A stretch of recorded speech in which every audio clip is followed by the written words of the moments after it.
C'est un voyage que j'ai préparé depuis longtemps, quelques mois, 4 à 5 mois pour le préparer.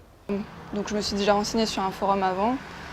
J'ai regardé un peu comment on pouvait partir dans des bonnes conditions là-bas. Mon objectif en Inde, c'était à la base, je voulais faire une partie du nord et essayer de redescendre dans le sud en passant par les rizières en fait. C'était pas jouable en un mois, donc du coup j'ai préféré faire tout le Rajasthan. Ce qui m'a plu le plus, je saurais pas vraiment le définir parce que tout avait été plus ou moins intéressant à chaque niveau en fait.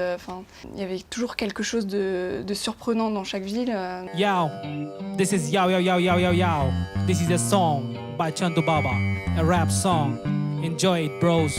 Je suis pas partie seule parce que j'ai pensé que ça pouvait être dangereux pour moi, mais en étant là-bas, j'ai rencontré des femmes qui voyageaient seules en Inde. Et je me suis rendu compte que petit à petit, c'est juste une question d'adaptation, puisque leur fonctionnement n'est pas le même que le nôtre là-bas. Et du coup, au final, on peut quand même réussir à s'adapter. Il faut être quand même très très vigilant, du coup. Alors j'ai toujours voyagé en train, parce que justement, c'est très bien desservi. Donc le système ferroviaire là-bas, il est vraiment au point. Par contre, c'est assez rigolo, parce qu'ils n'ont rien d'informatisé, ou presque.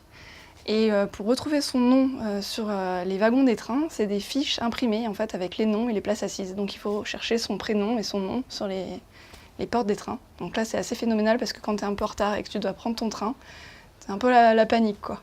Il y a une scène qui m'a marquée où j'ai eu très peur. C'était quand je me suis trompée de train. Je me suis retrouvée dans une situation à un moment donné, c'était en pleine nuit, réveillée en sursaut par une horde d'Indiens qui est tapé sur les fenêtres et sur les portes pour entrer dans le train à 2 h du matin, alors que je venais juste de m'endormir.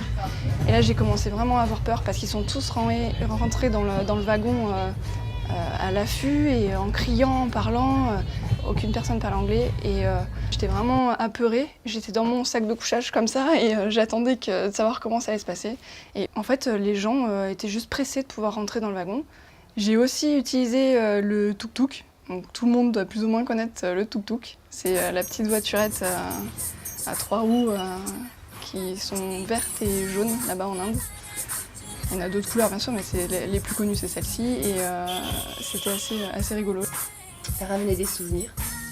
J'ai ramené pas mal de choses, ouais. J'ai ramené ce collier déjà, qui vient de là-bas, une pierre de lune. Les bijoux sont très peu chers et c'est des vraies pierres. J'ai ramené beaucoup de tissus aussi, donc de la soie, du cachemire.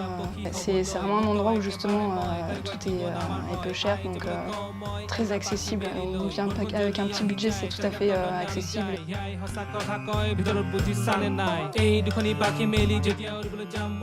Le paysage, quand on est sorti de l'aéroport, c'était complètement fou, quoi. Les arbres, les palmiers, tout ça, immenses, parce qu'ils n'entretiennent rien du tout. Donc tout est naturel en fait. Tout est mêlé, tous les bâtiments sont mêlés au côté naturel. En plus on est arrivé vers le quartier des bidonvilles qui est situé à côté de l'aéroport. Donc on découvre tout ça en premier temps. Ça fait assez bizarre. Ouais.